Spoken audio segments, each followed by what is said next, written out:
Ah, quanto orgulho você me dá, mais uma vez prestigiando esses 20 minutinhos de puro conhecimento e diversão. Aqui, no nosso Carecas de Saber. Oi, seres humanos, tudo bem com vocês? Meu nome é Marta e hoje vocês nem imaginam, né? Olha aqui, eu estou aqui na minha mão com... Caso vocês não saibam, isso daqui é o esqueleto de um animal. Não dá muito para vocês verem assim, né? Mas eu vou fazer um destaque para vocês. Vejam isso daqui. Isso daqui é o esqueleto de um animal do grupo que a gente vai conversar hoje, que são os quinidários, tá, gente? Os quinidários são o segundo grande filo do nosso reino animal. Se vocês não se recordam, assistam às aulas anteriores para vocês verem. Esse filo, que pode se chamar quinidária ou coelenterata, né? Por que será que tem esses nomes esquisitos? Olha, o meu aqui a gente chama de abanico, né? Que realmente parece um leque, tá? Por que ele tem esses nomes, né? Porque vem do grego koilos, que significa oco, ou quinide, que significa urtiga. Bom, então você deve imaginar, esse bicho é oco e tem urtiga, né? Alguma coisa nesse sentido, tá? Na realidade é bem isso mesmo.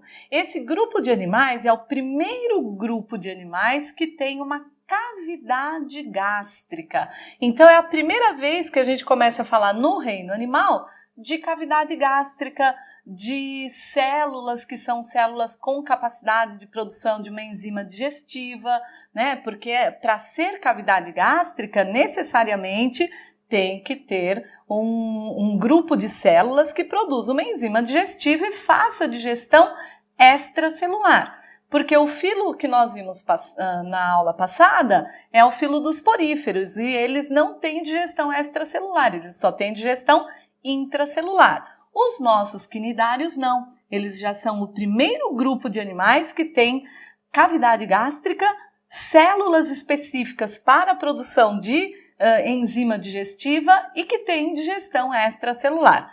E esse quinide, né, que é a urtiga, significa o quê, gente? Que esses bichos têm uma célula que proporciona defesa para esses animais com substâncias urticantes, né? Então, quem será que são esses bichos? Estou mostrando um exemplar aqui para vocês, né? Mas quem são eles, né? Que grupo de animais eles representam? Que vocês devem já ter ouvido falar das águas-vivas, né? Aquelas que ocasionam acidentes com mergulhadores ou nadadores ou surfistas, tá? Por quê? Porque existem alguns animais desse grupo que têm uma substância urticante que é extremamente perigosa para o ser humano, podendo ocasionar, dependendo do animal, podendo ocasionar até a morte, principalmente se for uma criança, tá? Ou dependendo desse bicho, porque nós temos na região da Austrália, nós temos lá aquela região enorme, né, da Grande Barreira de Recife de Corais. Além dos corais serem um animal do grupo dos quinidários, nós também temos grandes águas-vivas que chegam a matar o indivíduo adulto. Por quê? Porque nós temos a maior delas, que é a Aurelia aurita, que ela chega até 2 metros de diâmetro e óbvio que os tentáculos chegam a matar o indivíduo adulto, tá bom? Então é sobre este grupo maravilhoso que a gente vai bater um papo hoje, beleza? Bom, vamos dar uma olhadinha então o que acontece com esse grupo de animais, tá? Então, o que é importante vocês colocarem aí na sua tabelinha dos animais, gente? Primeiro, grupo com cavidade gástrica. Então, a primeira vez que a gente ouve falar em digestão extracelular é com esse grupo dos quinidários, tá? Segunda coisa, gente, são animais que possuem células de defesa. Então, essas células de defesa são células especiais, tá? Que são chamadas, essas células aqui são chamadas de quinidoblastos. certo? Se você não se recorda o que são blastos, né? Assista lá as nossas aulas de embriologia e você vai ver o seguinte, que blasto é uma célula, né? Com grande capacidade de divisão celular, certo? É uma célula jovem com grande capacidade de divisão. E, obviamente, que o quinidoblasto é uma célula assim. Ele se posiciona principalmente na região onde nós temos os tentáculos desses animais e eles têm os quinido, né? Ó, quinide, que significa o quê? Urtiga. Então, esse quinidoblasto, ele tem substâncias, ele produz substâncias com capacidade para provocar algum tipo de irritação no outro, ou num predador desse animal, ou mesmo na presa desse animal, porque ele utiliza também essas células para quê? Para buscar o seu alimento. Então, óbvio, né, que vocês já sabem que este animal, com certeza, os animais desse grupo são animais o quê? Que não são herbívoros, tá? São animais que dependem de outros animais para sua nutrição. Combinado assim? Então, coisas importantes sobre os quinidoblastos. Primeiro, a cavidade gástrica que eles possuem, né? Com células produtoras de enzimas, tá? Enzimas digestivas, né? E possuem também as células chamadas quinidoblastos, que são as células urticantes. Tudo bem? Vamos dar uma olhadinha melhor como é que é o grupo aí desses bichos, tá bom? Então, seres, olhem só. Do nosso grupo do Filoquinidário, Coelenterata, como que é a estrutura dos corpinhos desses animais, né? Como eu falei para vocês, eles têm uma parede externa, tá? Que é realmente uma parede celular que já, né? A gente já começa a falar que estes animais têm um revestimento externo com epitélio de revestimento externo para a sua proteção, que esse epitélio vai ficar aqui fora com células, né, para proteger, tudo bonitinho, tá? Se for um animal fixo no substrato, ele vai ter um disco pedal, que é esse que eu estou desenhando aqui embaixo, tá? Que vai facilitar a fixação do animal no substrato. Vale lembrar que esses quinidários, gente, eles são todos aquáticos, tá, gente? A maioria deles de água salgada, mas nós temos também algumas espécies de água doce, tá? Bom, o que mais que eu tenho então? Esse bicho fica aqui bonitinho com essa parte, né, do epitélio externo do animal. É um metazoário, né, que a gente tem que pensar, porque ele tem muitas células.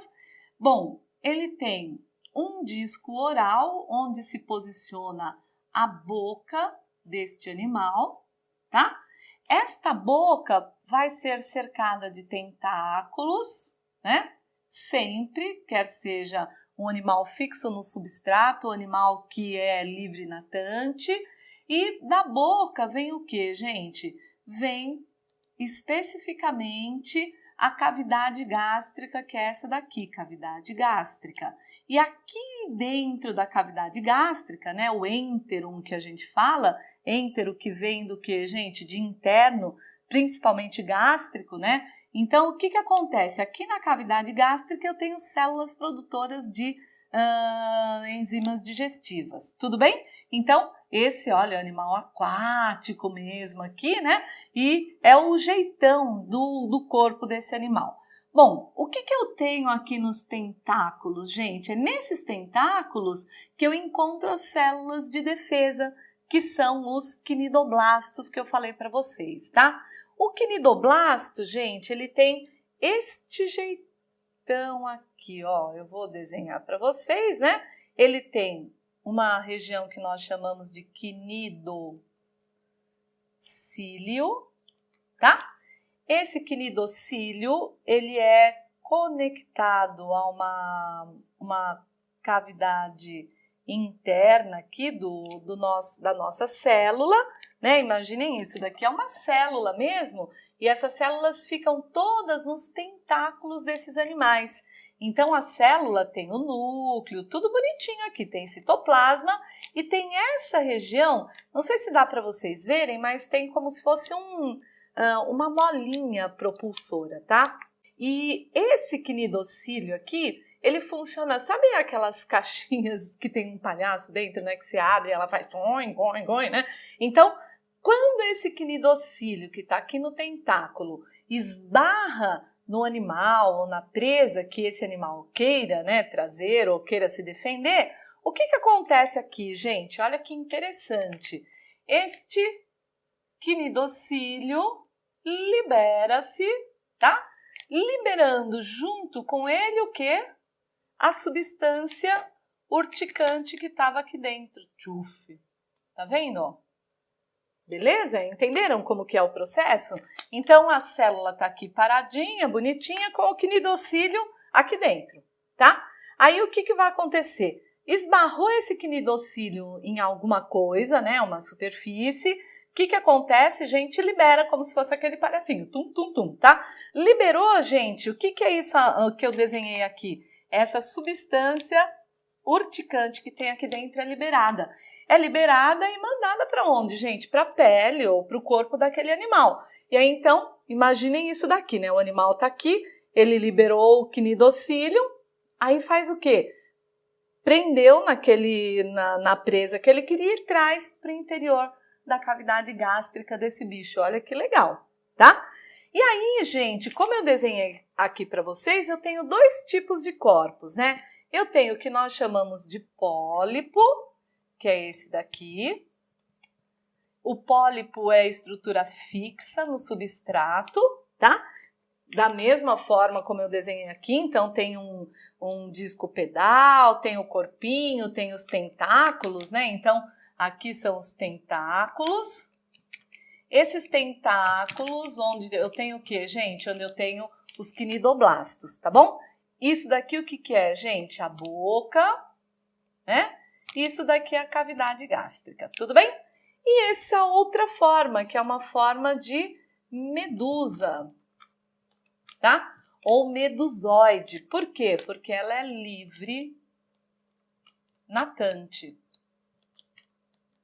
Então, eu tenho duas formas, tá? Eu vou ter uma forma medusoide, livre natante, que tem os tentáculos, esses tentáculos que tem o quinidoblasto, e o quinidoblasto que tem o quinidocílio, que vai, quando pega o animal, né, a presa vai fazer o quê, gente? Ela está se movimentando e traz a presa aqui para a boca e vem para a cavidade gástrica, tá? Então, esses bichos, no frigir dos ovos, como diria minha avó, qual é o resumão da ópera desses bichos? Primeiro, são animais com duas camadas de células só, uma externa de proteção, uma interna que é da cavidade gástrica. Entre elas tem um gel, tá? Que é uma substância gelatinosa que fica ali no meio com o material que eles vêm recolhendo, tal, inclusive com a produção de gametas, que eu vou falar já já. Eu posso ter o quê, gente? Forma de pólipo, que é fixo no substrato, forma de medusa, que é livre natante. Característica marcante, gente, ter boca, cavidade gástrica, ter o que mais? Os quinidoblastos, que são células de defesa, tá bom? E aí eu vou falar para vocês dos grupos, quais são, e vou dar os exemplos para que vocês possam entender. Tudo bem? Quanto já foi? Muito. Seres, olha aqui o que eu preparei para vocês. Gente, tô aqui sabendo desenhar, olha que legal. Isso daqui é o representativo de um corpo de uma hidra, que é é uma espécie de bicho lá dos quinidários, tá? Fixo, então é um pólipo. E aí o que eu quero que vocês pensem é o seguinte: primeira coisa, é a primeira vez que a gente vai ouvir em simetria, tá? Então, simetria, se vocês olharem, né? Esses bichos, eles têm a boca aqui no centro e tem raios saindo da sua boca, então é o que nós chamamos de simetria radial. Nós vamos ver que a partir dos próximos grupos a simetria será bilateral. Neste caso aqui, a simetria desses animais é simetria radial, ou seja, quando você corta o corpo do bicho, né, faz um corte imaginário, você vai ver todas as outras partes muito semelhantes umas às outras com o centro, né? O centro que é a boca e a cavidade gástrica, tá bom? Bom, fiz um corte aqui, imaginei o seguinte, que eu cortei essa cavidade, isso daqui é a parte interna, né, do animal, tá? Então, essa parte interna e aqui a parte externa desse animal, tá bom? Que células que eu tenho aqui na parte interna? Células essas aqui que são de revestimento. Esta célula rosinha aqui, que é uma célula glandular, é uma glândula, né? Porque, óbvio, eu tenho que fazer produção de enzima digestiva.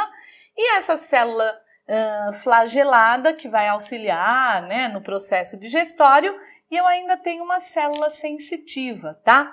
Nesses bichos eu já começo, tá vendo que eu desenhei rosa aqui? Eu já começo com uma rede de células sensitivas. Por quê? Se você colocar a mão no animal, ele vai fazer todo um processo de contração reagindo a esse estímulo. Então, além da célula sensitiva, eu também tenho que ter uma célula muscular, que vai fazer o quê, gente? Que vai possibilitar o processo de contração. Então, eu tenho célula sensitiva internamente, eu tenho célula sensitiva externamente, eu tenho célula de proteção, né, daquele epitélio de proteção, e eu tenho célula muscular. Por quê, gente? Porque esses bichos já começam a ter toda essa interação com o ambiente, tá? Entre essa camada de célula externa e interna, a gente tem uma mesogleia, né, que a gente chama, tá? Mesogleia, que é o que, gente? É uma gelatina mesmo que eu tenho entre as duas camadas de células, tá bom? Então, ó, simetria radial, camada interna com glândula, com células sensitivas, camada externa com células musculares, células sensitivas também, e também as células que são os quinidoblastos, tá? Dentro do quinidoblasto eu tenho um nematocisto, que é essa câmara aqui interna, tá? Onde eu tenho a produção da substância urticante. A substância urticante vai depender do quê? Vai depender do bicho. Eu posso ter uma paralisante, uma que realmente vai matar o animal, tá? Outra que vai ocasionar queimaduras. Então, depende muito de qual é a espécie que eu tô falando. O quinidocílio encostou aqui, dispara isso, libera a substância urticante e aí esse animal vai cumprir lá com a sua função. Agora a gente só vai ver quais são os grupos de animais que existem. Tudo bem? Seres, então bem rapidinho agora as classes, é o filoquinidário, nós temos 3 classes, tá? Dos hidrozoários, cifozoários e antozoários. Os hidrozoários, gente, um muito conhecido é a hidra, que é essa que vocês estão vendo aí na imagem, tá?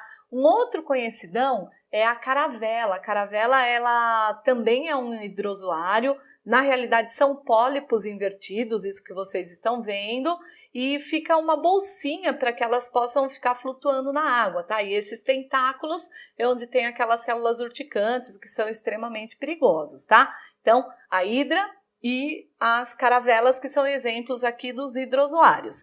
Dê uma olhadinha aqui no processo de reprodução. Então, eu tenho um pólipo, né? Lembrando que sempre que é fixo é pólipo, tá? Então, esse pólipo, ele vai produzindo pequenas medusinhas. Essas medusas, elas são liberadas, né? Então, aí eu vou ter fêmeas e machos, tá? Os machos produzem os espermatozoides, jogam na água. As fêmeas, os ovócitos, jogam na água. Isso se fundem, né? Ocorre o processo de fecundação, formam gametas, zigoto, né? Forma uma larva. Essa larva sempre é uma larva ciliada, né? Porque ela está na água ali, nadando, bonitinho.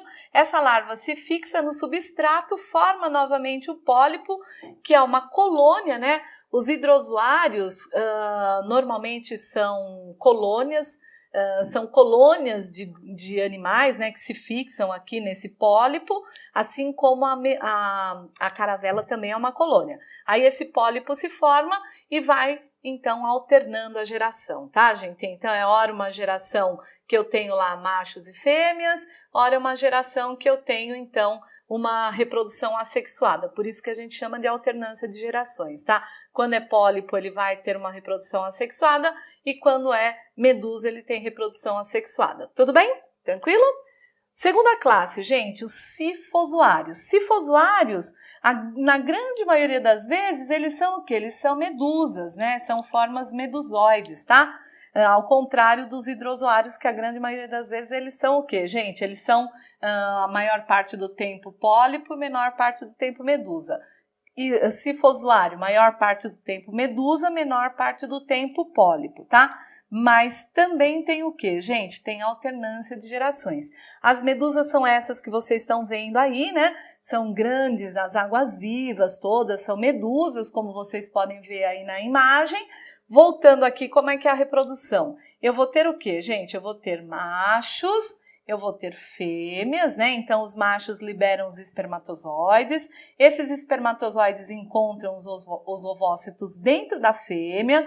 Forma-se um zigoto. O zigoto vai formar depois muitas células. Vai formar o quê, gente? Uma plânula, que é a larva ciliadinha, né? Que vai para a água. Essa plânula se fixa no substrato, forma um pólipo que assexuadamente produz medusas e formamos aqui uma alternância de gerações, tá? A forma pólipo, no caso dos hidrozoários e dos sifozoários, são o quê?